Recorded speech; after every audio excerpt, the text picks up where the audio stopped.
Hey guys, welcome back to the channel. Today we're doing something a little bit different. Instead of being on the water, I want to go over with you guys some of my favorite winter techniques and winter pre-spawn transition techniques. Alright, let's get right into it. Bro, look what I just caught! Look at that.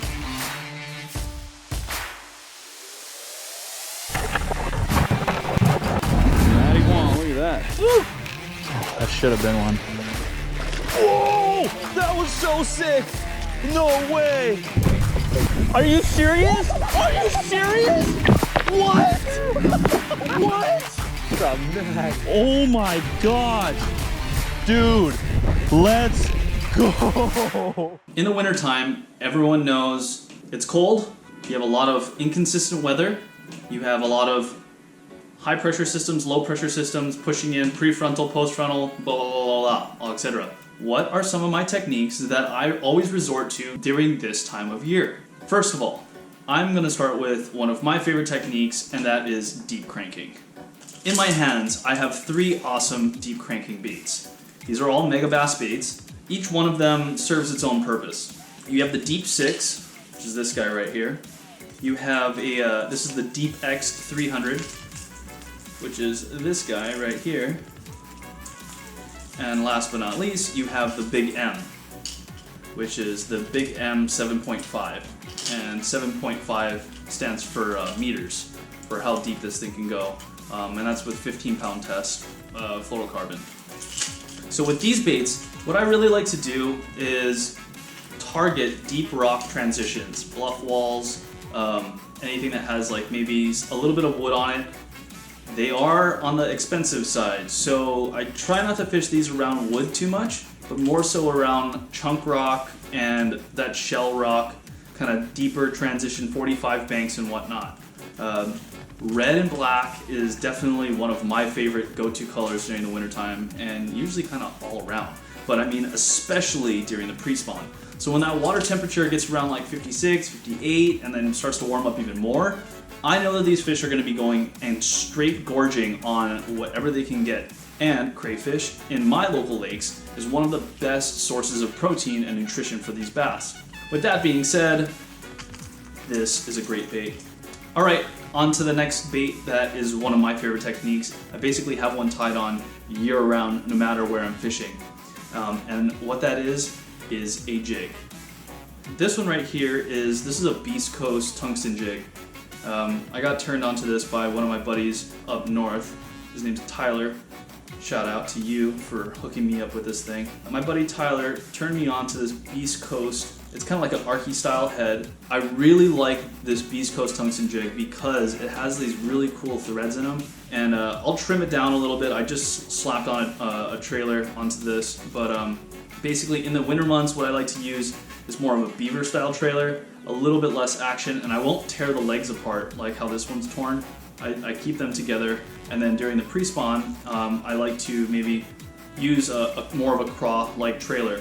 Brown and purple is basically one of my go-to colors for fishing anything north of like Lake Casitas.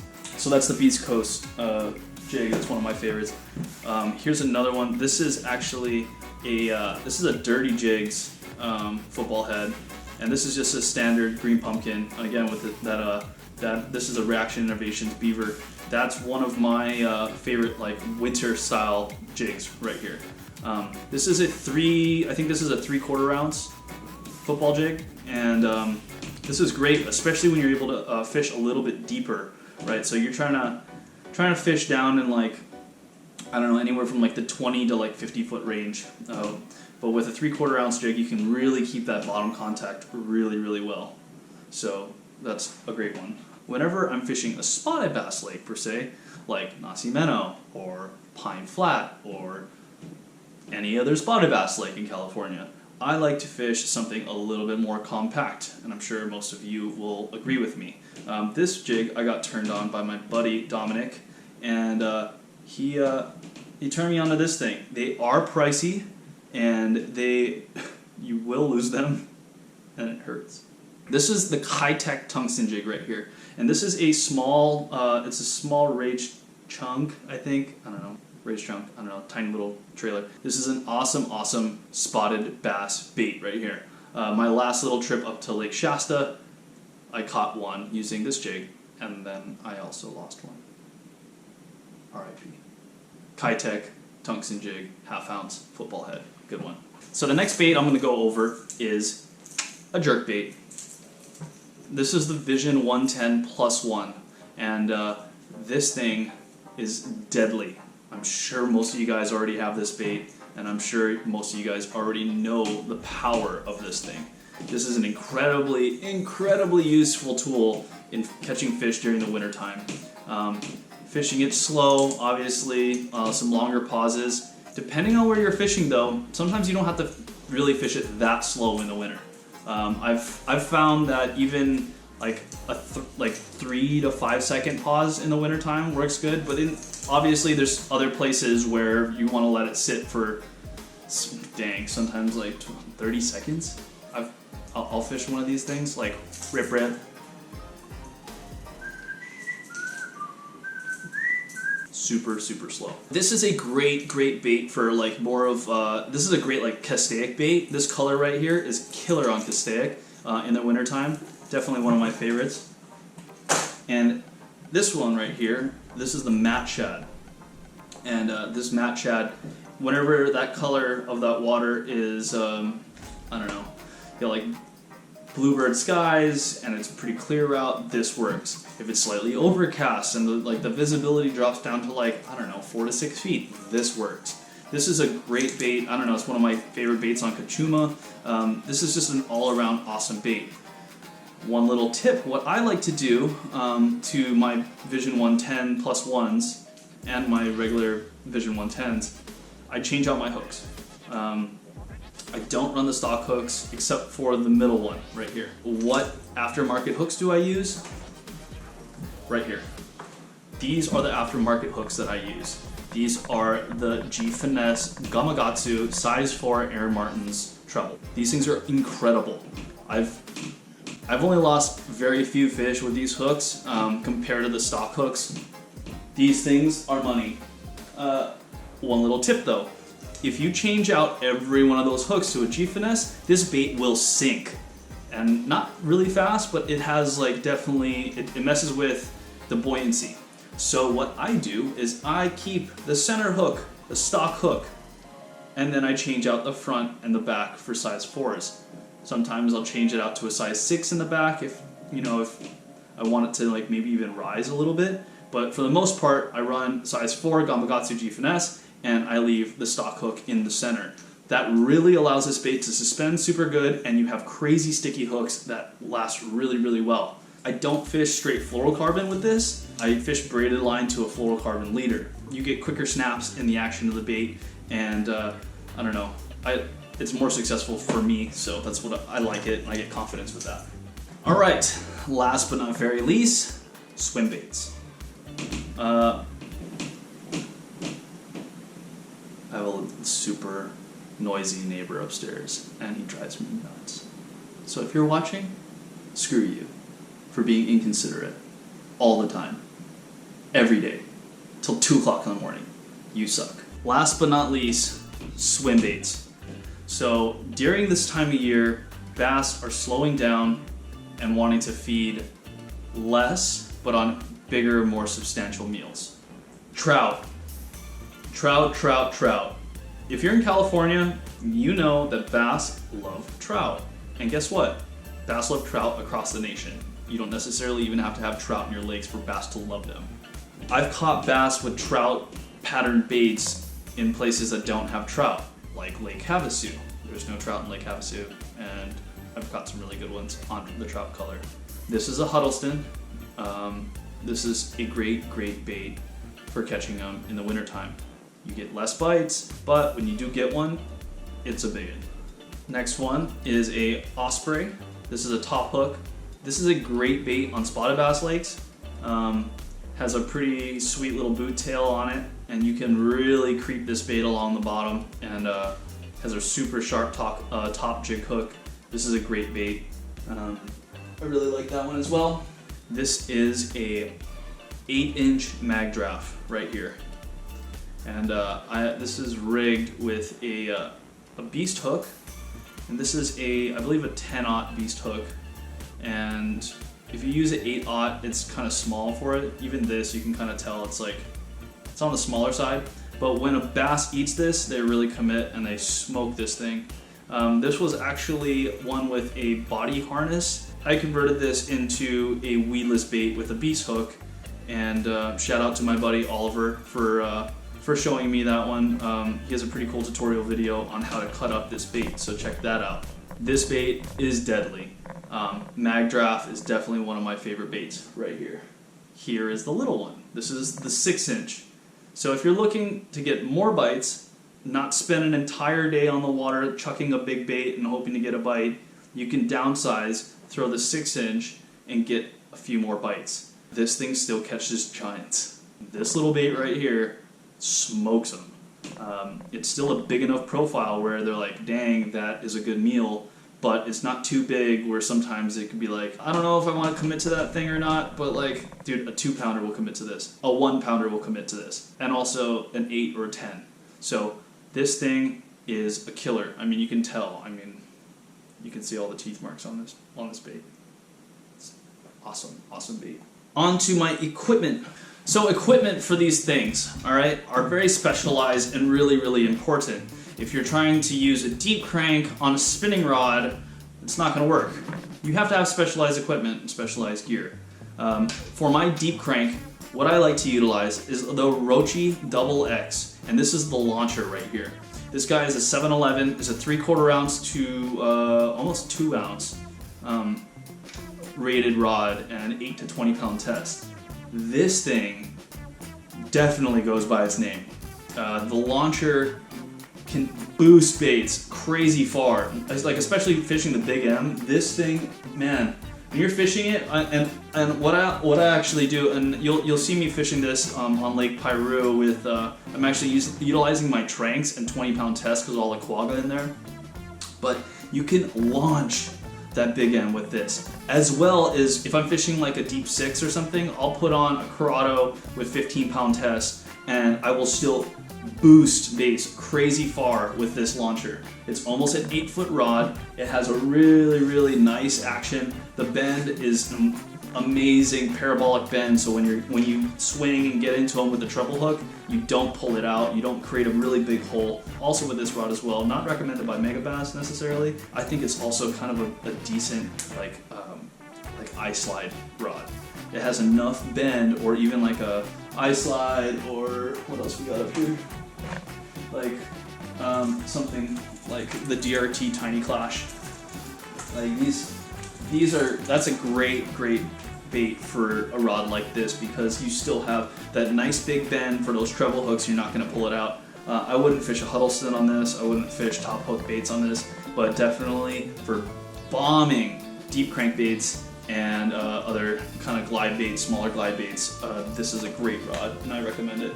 Jigging is one of my favorite techniques, like I said before, but what makes it one of my favorite techniques is definitely the equipment that I utilize. This is the Rochi XX brailess. This rod right here is crazy sensitive. Whenever fishing bottom contact baits, dark sleeper, football heads, Arky style jigs, this rod is incredible. Man, you can feel every single rock. I have buddies, and we'll joke about like counting rocks as we're pulling it off of like a rough ledge. But man, the brailess really helps do that. This is a 7'5", 3/4 ounce to 1 ounce, 8-pound test to 20-pound test rod by Megabass, and this thing is awesome. I'm not sure if they're back in stock because I know that they were kind of out for a little bit. If you can get your hands on a Megabass or Rochi XX brailess, do yourself a favor and pick up this rod, because this thing is a jig monster. You can feel the bite super well, and it has enough power to get them to the boat. And yeah, I even do some light flipping with it. I don't know if it's like super recommended, but like if it's really light grass, sparse toolies, I will flip a 1/2 ounce peg Texas rig craw bait, or like a hula grub or something like that with this setup right here. Okay, So the next thing I was talking about was swim baits, right? Well, that is a very specialized technique, and you want to make sure you have the right gear for that. I know some of you guys are saying like, oh dude, you've been showing all Megabass stuff, but you know what? It's some of the best, so whatever. My swim bait rod is actually not a Megabass rod. I would love to get a Mark 48 Destroyer Megabass rod, and there's a couple other Megabass rods that they make that I would love to get my hands on, but I'm saving up for them. But in the meanwhile, this Dobbins 806 heavy action, this is the Champion XP. This rod is killer for swim baits. If you're just getting into swim baiting, I highly recommend this rod. It's affordable, it's effective. You can use multiple different techniques along with this rod. This rod's also awesome for throwing A-rigs. This rod is a 8-foot rod. It's 20 to 40 pounds, 2 to 8 ounces. You can talk an 8-ounce bait with this. I wouldn't necessarily recommend it an 8-ounce bait. I would go maybe to like a 5-ounce bait, but it's rated for it, so it can handle. This is the extended handle. If I were to buy this again, I probably wouldn't get the extended handle. It's just a really long handle. I thought it was going to be a little bit shorter, and that was my noob mistake. I stuck some really good fish with this rod, and I really enjoy it. But yeah, and I already have my Huddleston tied onto this rod, and it's a killer. It's one of my favorites for sure. So this is the Tranks, Shimano Tranks. This is a 5.8 gear ratio. The arbor is big, so don't let the gear ratio size mess with your head. As long as there's a large arbor and you're still getting the torque and the power, but your speed of the retrieval will be slower versus getting like a 7.3 or a 6.8 with a larger arbor that's really going to speed up the bait. This thing is great for creeping bigger baits along the bottom or in the middle water column. But yeah, that's basically my swim bait setup. On to my next favorite technique.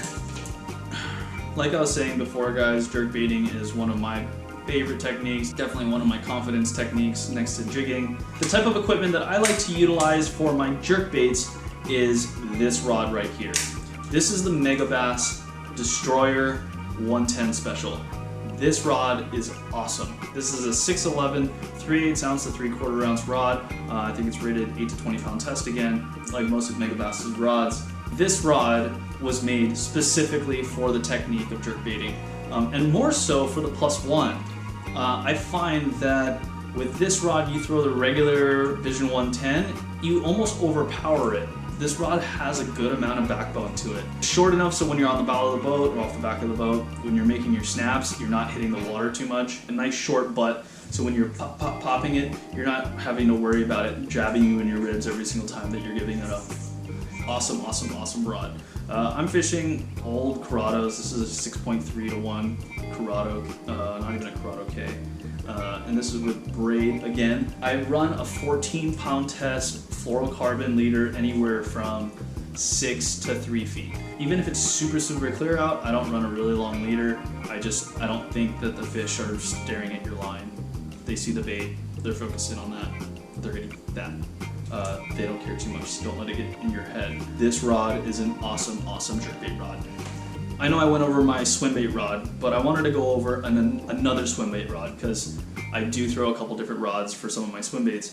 This is the Valdivia. This is a Destroyer series Megabass rod as well. This is a Corrado K, and this guy I run. This is 55-pound braid to a 20 to 20-pound fluorocarbon leader, and I run a decoy snap right there. But yeah, this rod's a 7.6, 3/8 ounce to 1.5 ounce. This is the iSlide 185. Great with this bait right here. But I especially like this rod for throwing the mag draft. Not the big one, but throwing the little guy. This rod right here is meant for frogging and not traditionally meant for swim baits, but I really like throwing the Megabass mag draft on this rod because one, you can cast super far because it's a 7.6. You have like really good leverage when casting, but there's a good amount of backbone to set the hook, but not too much to pull the hooks out. This is also a good rod for like light flipping, and so the mag draft with the beast hook. I don't throw the 8-inch on this. I will throw the 6-inch with the beast hook on this rod. That is my second swim bait rod setup that I really like to use. Alright guys, disclaimer, I understand that like some of you guys may think differently, but this is things that work for me. If you guys have any suggestions or comments, please leave them down below, and I would love to hear them, because I'm always looking for new ways to improve my game, and I'm sure you guys are doing the same thing as well. That's why you're probably watching this video, or you're probably just bored because it's the pandemic and there's nothing to do. If you guys have any questions, please leave them down below. I would like to hear from you on what you guys think of these baits, of these techniques. If you have any other suggestions of videos that you'd like me to do, please leave them down below. What are some of your favorite winter technique baits? Alright guys, I'd also like to mention, if you guys have been seeing me wearing this stuff, Lateral Vision. It's a great company, based in California. They make an incredible apparel line. This stuff's super, super comfortable, really warm, super functional on the water. They like to hook you guys up with a discount. So go ahead, when you go and shop online at www.lateralvisionbrand.com, if you type in the code word Capturefish, you will receive 15% off on your whole purchase online. Go check them out. Also hit them up on Instagram as well. I really appreciate you guys watching, tuning in on this week's episode. Please go ahead and hit that subscribe button. Would love to see you around some more. I drop a video every single Monday. But until the next time guys, you keep a tight line and I'll see you out on the water. Aloha.